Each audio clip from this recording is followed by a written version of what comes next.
नमस्कार, आपका स्वागत है हमारे YouTube channel biology with Saurabh में। आज का जो हमारा टॉपिक है वो है मॉलिक्यूलर बायोलॉजी का एक छोटा सा टॉपिक, वो है सेंट्रल डोग्मा। सेंट्रल डोग्मा जो है इसके अंदर हम स्टडी करते हैं ट्रांसक्रिप्शन एंड ट्रांसलेशन की, यानी अनुलेखन और अनुवादन की, कि किस प्रकार से डीएनए से आरएनए बनता है और आरएनए से प्रोटीन का फॉर्मेशन होता है, यानी एक प्रोसेस होती है। उस प्रोसेस को क्या नाम दिया गया है? Central dogma. सबसे पहले यदि हम ये जानने की कोशिश करें कि सेंट्रल डोग्मा शब्द दिया किसने, तो देखिए सेंट्रल डोग्मा शब्द दिया, बिकॉज ये छोटे छोटे क्वेश्चन ही हैं जो नीट के अंदर पुटअप होते हैं। सेंट्रल डोग्मा जो शब्द है वो किसने दिया था? क्रिक ने। किसने दिया? क्रिक ने। ये ध्यान रखना, सेंट्रल डोग्मा शब्द किसने दिया? क्रिक ने दिया। ठीक है, सेंट्रल डोग्मा शब्द किसने दिया? क्रिक ने दिया। अब बात करते हैं कि सेंट्रल डोग्मा आखिर है क्या। तो देखो सेंट्रल डोग्मा जो है इसके अंदर हम स्टडी करते हैं सेकंड पॉइंट, कि एक प्रोसेस होती है हर ऑर्गेनिज्म में। वो क्या है कि डीएनए से क्या बनता है? आरएनए बनता है, और ये आरएनए से जो है वो क्या बनती है? प्रोटीन बनती है। ठीक है, डीएनए से क्या बनेगा? आरएनए, और आरएनए से क्या बनती है? प्रोटीन बनती है। डीएनए से जो आरएनए बनता है, इस प्रोसेस को हम क्या बोलते हैं? ट्रांसक्रिप्शन यानी अनुलेखन। डीएनए से आरएनए का बनना क्या होता है?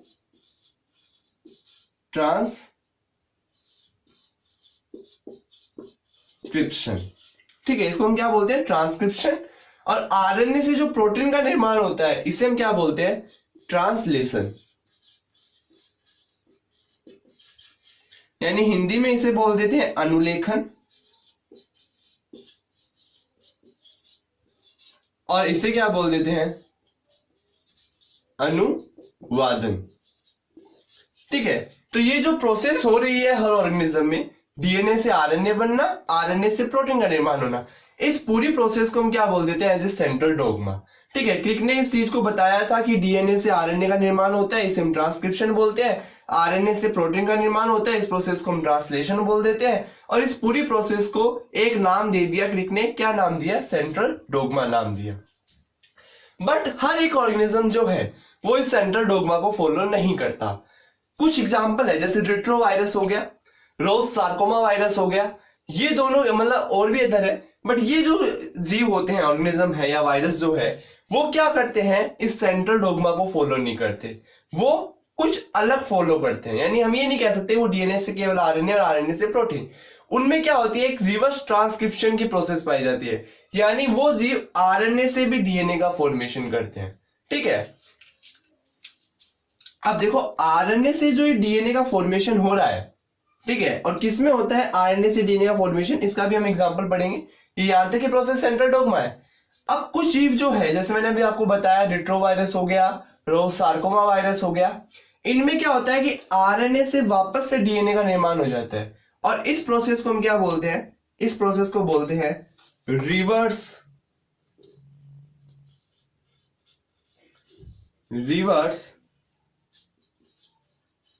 ट्रांसक्रिप्शन।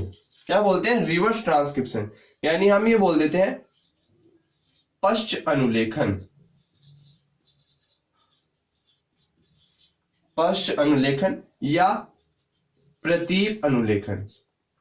पश्च अनुलेखन यानी प्रतीप वर्ड जो है वो ज्यादा सुटेबल लगता है मुझे, तो हम इसको क्या बोल देते हैं? प्रतीप। ठीक है, क्योंकि पश्च को हम एज इंग्लिश में पोस्ट भी बोल देते हैं। तो प्रतीप अनुलेखन जो है इसको हम क्या बोलते हैं? हिंदी में बोलते हैं प्रतीप अनुलेखन, और इंग्लिश में बोलते हैं रिवर्स ट्रांसक्रिप्शन। तो इसमें होता क्या है? रिवर्स ट्रांसक्रिप्शन में क्या होता है? आरएनए जो स्ट्रैंड है इसके ऊपर वापस से किसका ये फॉर्मेशन कर लेता है? डीएनए का फॉर्मेशन कर लेता है। ठीक है, अब ये जो रिवर्स ट्रांसक्रिप्शन मैंने लिखा है, रिवर्स ट्रांसक्रिप्शन, अब रिवर्स ट्रांसक्रिप्शन पर आए तो इस प्रोसेस की खोज किसने की थी? Temin and Baltimore.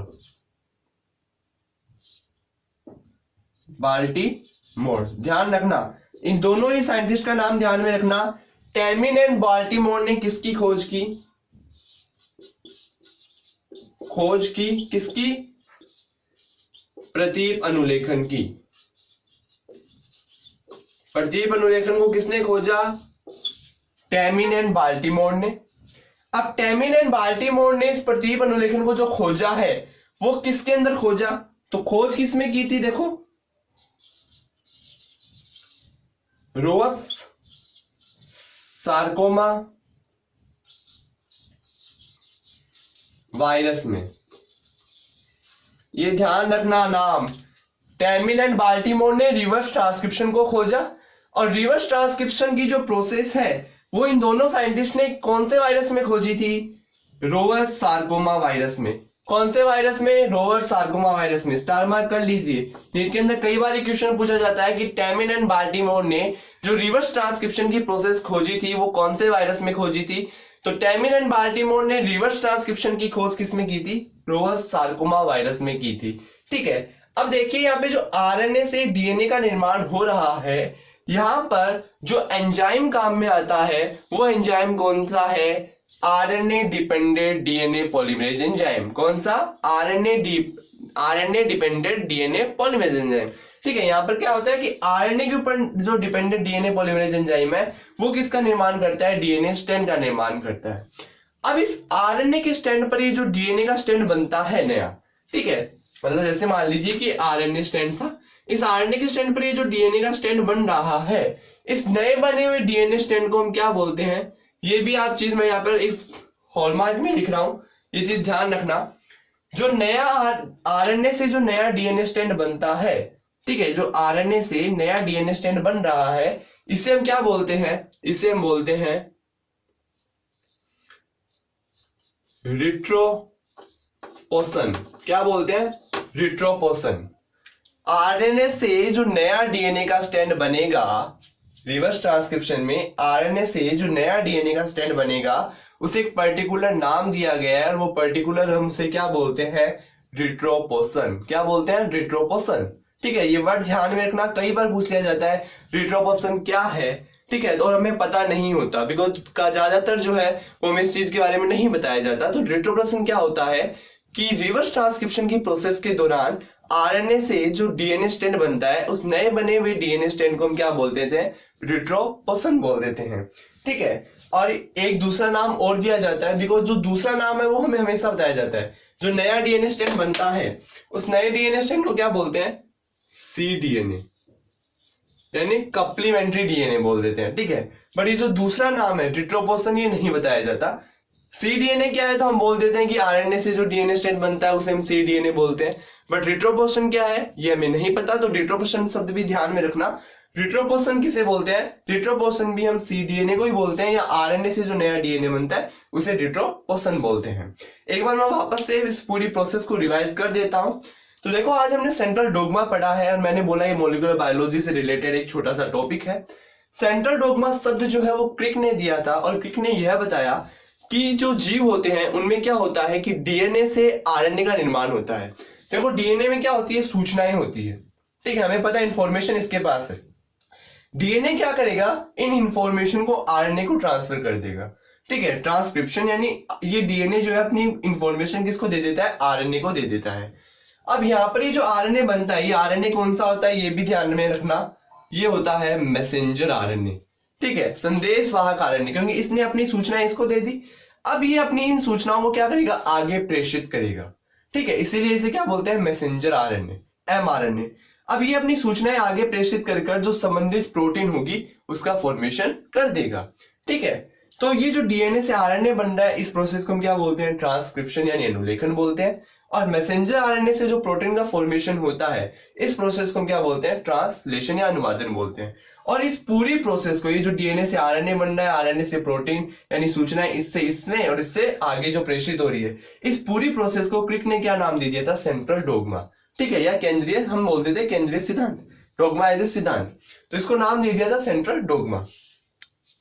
अब बात ये आई कि कुछ जो है, जैसे मैंने यहाँ पे एग्जाम्पल लिखा है रोवस सार्कोमा वायरस, एक दूसरा एग्जाम्पल और लिख देता हूं, यदि आप एग्जाम्पल में नोट कर लेना। दूसरा एग्जाम्पल है रिट्रोवायरस। रिट्रोवायरस भी क्या है? वही रिवर्स ट्रांसक्रिप्शन को फॉलो करता है। तो जैसे रोवस सार्कोमा वायरस है, रिट्रोवायरस है, ये क्या करते हैं? इस सेंट्रल डोग्मा सिद्धांत को फॉलो नहीं करते। इनके अंदर एक अलग प्रोसेस पाई जाती है, वो होती है रिवर्स ट्रांसक्रिप्शन की प्रोसेस।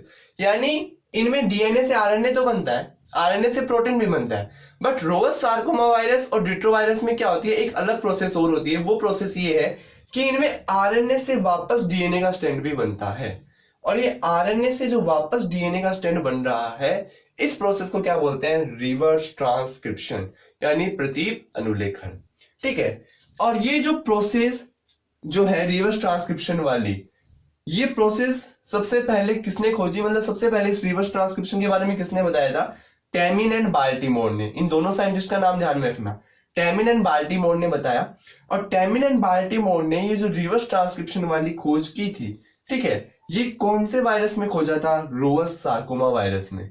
किसमें, रोवस सार्कोमा वायरस के अंदर इस रिवर्स ट्रांसक्रिप्शन की प्रोसेस को इन्होंने खोजा। और इसके अलावा रिट्रोवायरस जो है उसके अंदर भी ये प्रोसेस पाई जाती है। अब देखो, जो डीएनए से आरएनए बनता है, यहां पर तो क्या होता है, DNA dependent DNA polymerase RNA polymerase enzyme काम आता है, ठीक है, जो आरएनए का फॉर्मेशन करता है, डीएनए डिपेंडेंट आरएनए पॉलीमरेज। लेकिन आरएनए से जो डीएनए बन रहा है, यानी जो रिवर्स ट्रांसक्रिप्शन की प्रोसेस हो रही है, यहां पर क्या होता है, यहां पर ट्रांसक्रिप्ट आरएनए ट्रांसक्रिप्टेज एंजाइम या RNA dependent DNA transcriptase enzyme या पॉलीमरेज एंजाइम जो वो काम आता है, जो आरएनए से किसका फॉर्मेशन करता है, डीएनए स्ट्रैंड का फॉर्मेशन करता है। अब देखो, आरएनए से जो नया डीएनए स्ट्रैंड बनता है, किसमें, प्रतीप अनुलेखन या रिवर्स ट्रांसक्रिप्शन में, आरएनए से जो डीएनए का स्ट्रैंड बनता है उसे क्या कहते हैं हम, कप्लीमेंट्री डीएनए या सी डीएनए कहते हैं। ठीक है, जैसे मैंने आपको पहले बताया था कि ये हमें सभी बताते हैं कि आरएनए से जो डीएनए बनेगा उसे क्या बोल देते हैं, सी डीएनए या कप्लीमेंट्री डीएनए बोल देते हैं, बट उसे एक अदर नाम से भी जाना जाता है। और वो अदर नाम क्या है, वो अदर नाम है रिट्रोपोसन। क्या बोलते हैं, रिट्रोपोसन। इस वर्ड को ध्यान में रखना, स्टार मार्क कर लीजिए, 5 स्टार, जैसे ताज होटल ना, जैसे 5 स्टार 7 स्टार, वैसे 5 स्टार शब्द है। बिकॉज नीट के अंदर कई बार पूछ लिया जाता है कि रिट्रोपोशन क्या है, या जो अदर कॉम्पिटेटिव एग्जाम होते हैं उनके अंदर ये कई बार पूछ लिया जाता है, जैसे वेटरनरी का एग्जाम होता है कि रिट्रोपोशन क्या है, तो रिट्रोपोशन भी हम किसे बोलते हैं, सी डीएनए को ही बोलते हैं। या मैं ये कह सकता हूं कि आरएनए से जो नया डीएनए बनता है रिवर्स ट्रांसक्रिप्शन या प्रतीप अनुलेखन या पश्च अनुलेखन में, उसे हम क्या बोलते हैं, रिट्रोपोसन। उस डीएनए स्ट्रैंड को क्या बोलते हैं, रिट्रोपोसन बोलते हैं, ठीक है, या कप्लीमेंट्री डीएनए बोलते हैं। इसी के साथ आज का हमारा जो टॉपिक है सेंट्रल डोग्मा वो कंप्लीट होता है। मैं आशा करता हूं कि आपको मेरा ये जो टॉपिक है वो समझ में आया होगा। यदि आपको मेरा टॉपिक समझ में आया है तो प्लीज मेरे चैनल को ज्यादा से ज्यादा सब्सक्राइब कीजिए, इस वीडियो को अपने दोस्तों के साथ शेयर कीजिए, लाइक कीजिए, और कमेंट बॉक्स में कमेंट कर बताइए कि आपको हमारा आज का ये वीडियो कैसा लगा। धन्यवाद।